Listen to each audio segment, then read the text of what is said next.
Voici le désert de Gobi en Chine, et ce que le gouvernement chinois construit dans ces dunes de sable va absolument vous choquer. Par le passé, le désert de Gobi posait un défi considérable pour la Chine. Les conditions météorologiques extrêmes créaient des tempêtes de sable qui menaçaient les grandes villes chinoises, détruisaient les terres agricoles, ensevelissaient les villages et obligeaient les gens à abandonner leurs maisons.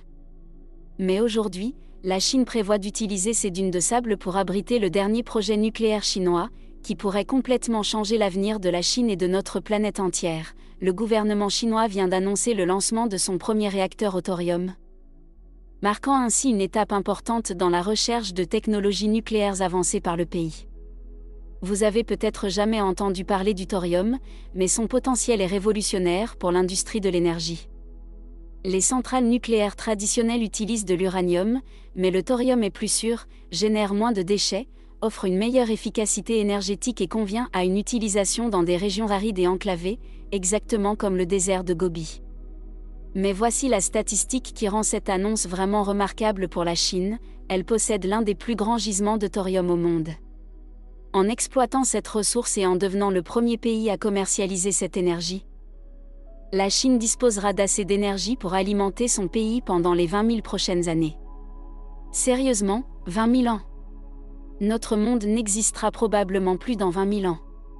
Donc, la grande conclusion ici est que la Chine vient de découvrir une technologie qui lui fournira une énergie illimitée pour l'éternité, en quelque sorte. Alors, qu'est-ce que le thorium? Est-ce dangereux à utiliser? Et que signifie cette nouvelle technologie pour la Chine et notre monde? Nous allons vous expliquer en détail les plans nucléaires complets de la Chine dans la vidéo d'aujourd'hui. Maintenant, la Chine n'est pas le premier pays à expérimenter le thorium. En fait, ce sont les États-Unis qui ont construit les premiers réacteurs à sel fondu à base de thorium dans les années 1960, démontrant ainsi la faisabilité de son utilisation. Cependant, les États-Unis n'ont pas fait de progrès significatifs en raison d'un manque de financement gouvernemental. N'oublions pas que les États-Unis étaient en pleine course spatiale avec l'Union soviétique à cette époque, et les ressources, le temps et surtout les budgets fédéraux étaient alloués à la NASA. Curieusement, l'Inde détient la plus grande réserve de thorium au monde et essaie de construire une centrale nucléaire basée sur le thorium depuis les années 1980. Cependant, l'Inde manque d'expertise technique, une fois de plus, de financement gouvernemental nécessaire pour faire avancer ce projet. C'est là que l'avantage suprême de la Chine réside, grâce à son gouvernement et à sa planification à long terme. Comme nous le savons tous, le gouvernement chinois est un État à parti unique, lorsqu'il s'agit d'investir et de construire des projets d'infrastructure. Une fois que le parti décide d'avancer, rien ne l'arrête, il n'y a pas de bureaucratie, juste des actions claires et précises pour atteindre le résultat souhaité. Permettez-moi de vous donner un exemple concret. En 2018, l'Inde a décidé de suivre la Chine et de construire son premier projet de train à grande vitesse.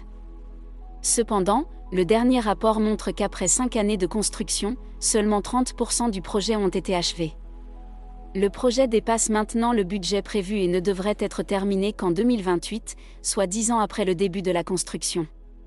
Pour comparaison, lorsque le gouvernement chinois s'est engagé à construire un train à grande vitesse, il n'a fallu que 3 ans à la Chine pour le réaliser, en grande partie grâce à une direction claire et précise du gouvernement. Mon intention en mentionnant le projet de train à grande vitesse en Inde n'est pas de dire que le gouvernement indien est mauvais et que le gouvernement chinois est bon, mais simplement de souligner l'un des plus grands atouts de la Chine. Presque aucun pays dans le monde ne peut rivaliser avec la Chine en termes d'efficacité et d'ingénierie, ainsi que sa capacité à mener à bien des projets. La construction d'un réacteur à sel fondu qui convertit le thorium en énergie est un processus extrêmement complexe. On s'attendait à ce que le réacteur chinois prenne 6 ans à construire, mais les scientifiques et ingénieurs chinois ont terminé les travaux en seulement 3 ans. Car tout s'est déroulé plus facilement que prévu. Ensuite, le gouvernement chinois a fait appel à des experts environnementaux qui ont passé plus de 2 ans à vérifier et tester le réacteur afin de s'assurer qu'il répondait aux normes de sécurité les plus élevées. Après avoir confirmé la sécurité du projet, la division nucléaire de la Chine a délivré un permis d'exploitation pour le premier réacteur au thorium du pays le 7 juin, et il pourra fonctionner sous ce permis pendant les 10 prochaines années. Alors, pourquoi le nouveau réacteur au thorium de la Chine est-il si spécial? Contrairement aux centrales nucléaires traditionnelles qui nécessitent de l'eau pour le refroidissement, ce nouveau réacteur au thorium n'a besoin d'aucune eau. C'est pourquoi la Chine peut construire ce nouveau projet directement dans un endroit sec et aride comme le désert de Gobi. De plus, pour ceux qui s'inquiètent de la puissance nucléaire en Chine, cette technologie est extrêmement sûre à utiliser car, contrairement à l'uranium, le thorium ne peut pas être utilisé pour fabriquer des armes nucléaires. Bien sûr, tout cela fait partie du plan de la Chine de devenir neutre en carbone d'ici 2060. La Chine est déjà le leader mondial des énergies renouvelables. Et le gouvernement chinois envisage de combiner ces nouveaux réacteurs à sel fondu avec ses parcs éoliens et solaires existants pour fournir une alimentation électrique stable à sa grande population pour l'avenir prévisible. Mais il y a aussi quelque chose de spécial à propos de ce nouveau réacteur. Au-delà du thorium, un réacteur à sel fondu peut également brûler de l'uranium-238, qui est le produit de déchets des réacteurs à eau nucléaires existants.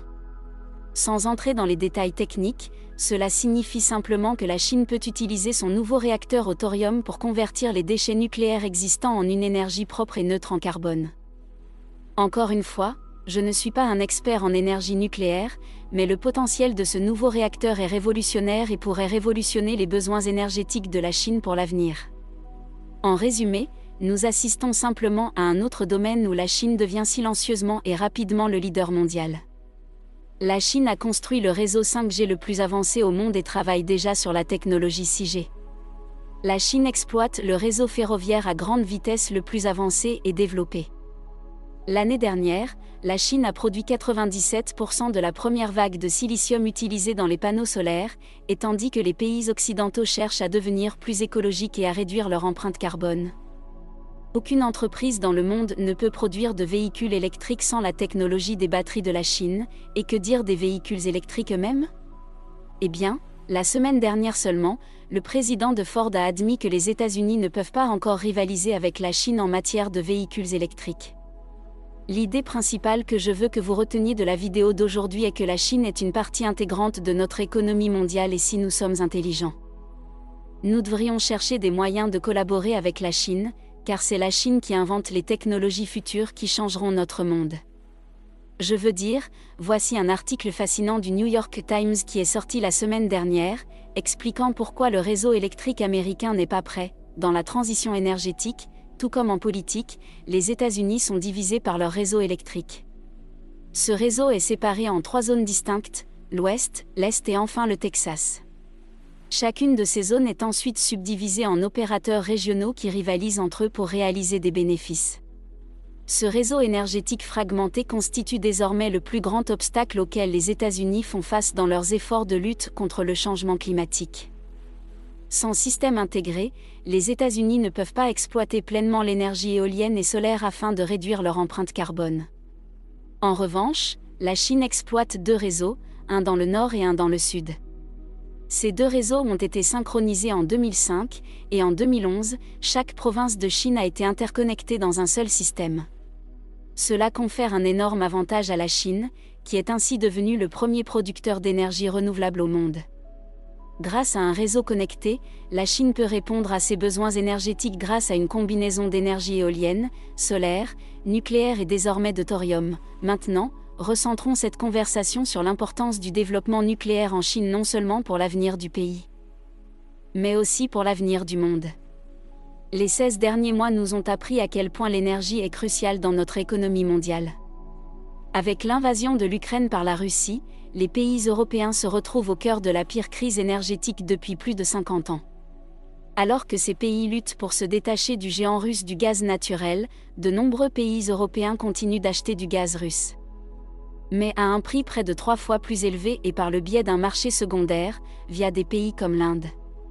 La Chine devient le leader mondial du développement nucléaire et devrait collaborer à l'avenir tant avec les pays en développement qu'avec les pays développés tels que le Royaume-Uni et la France pour les aider à construire de meilleures solutions énergétiques nucléaires.